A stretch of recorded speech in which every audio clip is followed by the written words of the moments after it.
Ang tanong ng isa nating masugid na taga-subaybay, mayroon po bang ginto sa pyesa ng Seiko 5 na relo? At yan ang ating pag-aaralan sa video nating ito. Lamang ang may alam.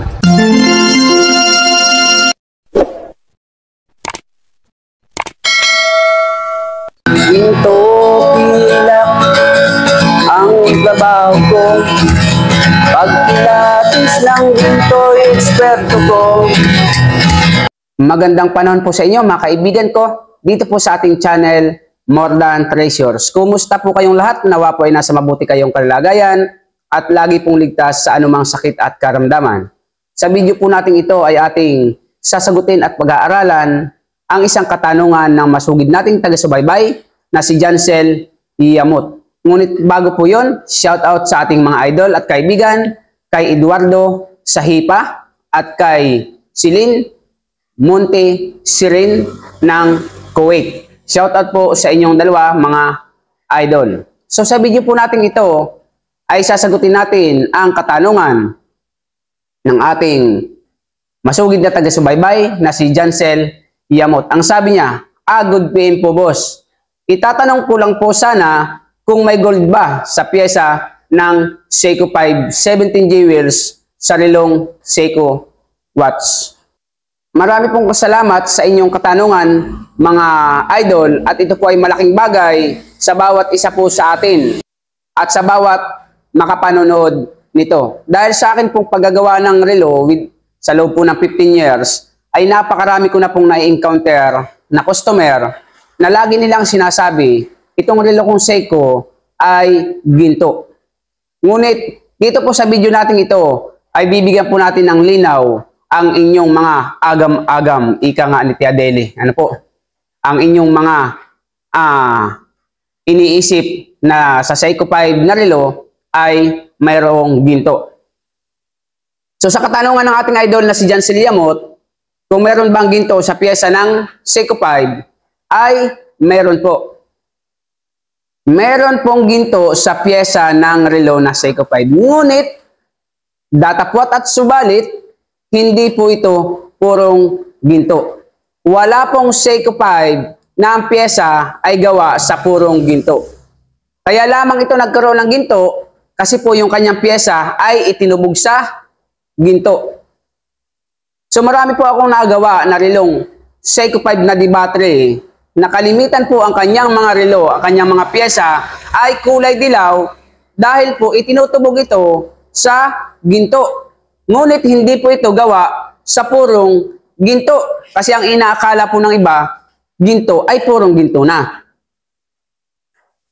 Kaya po gusto kong linawin sa inyo na hindi po gawa sa purong ginto ang mga pyesa ng relo. Kung meron man, ito po ay tubog lamang sa ginto.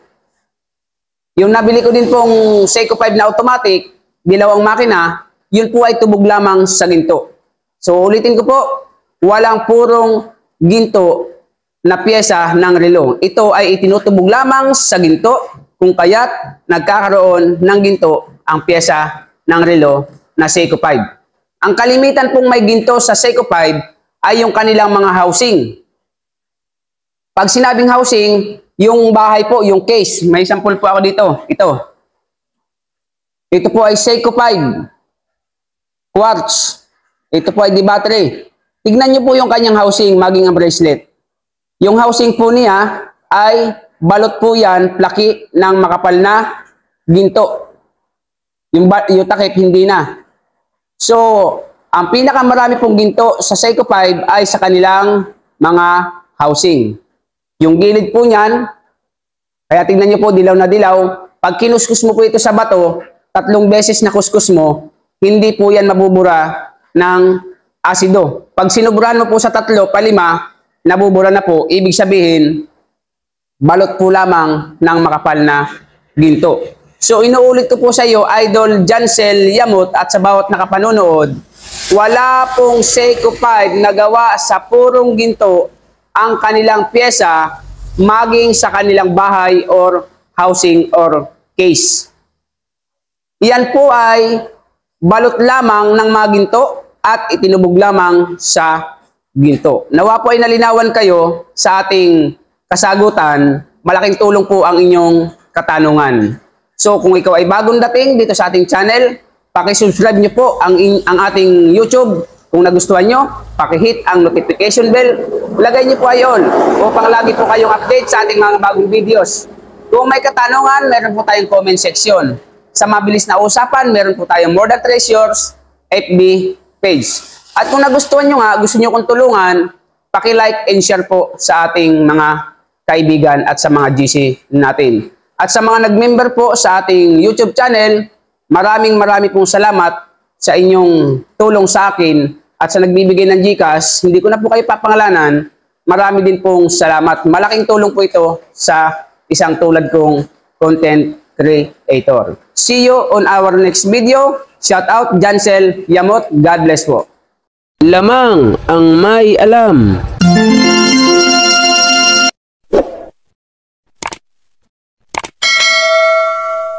Ginto pilak ang trabaho ko. Pag pilates ng ginto, eksperto ko. Kung sa mga kabisado ko, alam ko ang peke at totoo. Ako ay isang masayang ng ginto. Alam ko ang tunay at totoo. Kung usapan ay alas lang, yan ay kaya nating patunayan. Ako ay alahero at asayer ng ginto. Alam ko ang tunay at totoo.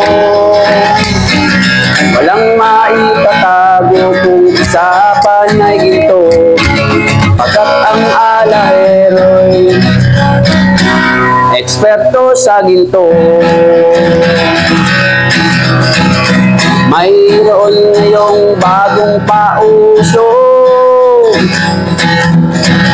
mahal daw ang bariyang 10 piso. 2001.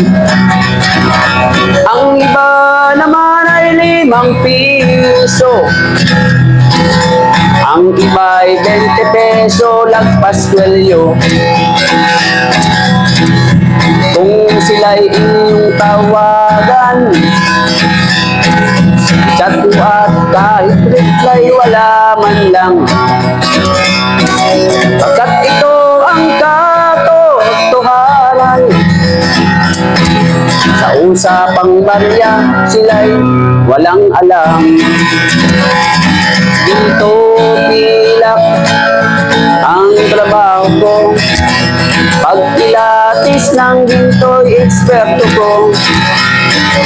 At kung sa mga ay kabisado ko, alam ko ang peke at totoo. Ako ay isang asayer ng ginto. Alam ko ang tunay at totoo. Walang maitatago kung usapan ay ginto, pagkat ang alahero'y eksperto sa ginto. May mga taong akala mo ay may alam, sa pagkilatis ng ginto ay nakikialam, ngunit ang kanilang ginagawang paraan ay napakalayo na sa katotohanan. Ginto pilak ang trabaho ko. Pag pilates ng ginto'y eksperto ko.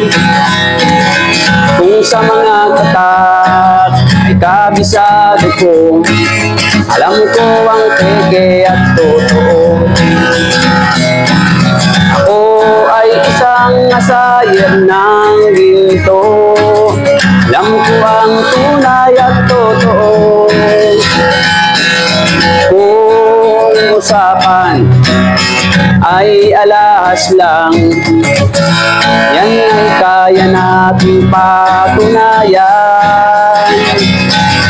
Ako ay alahero at asayer ng ginto.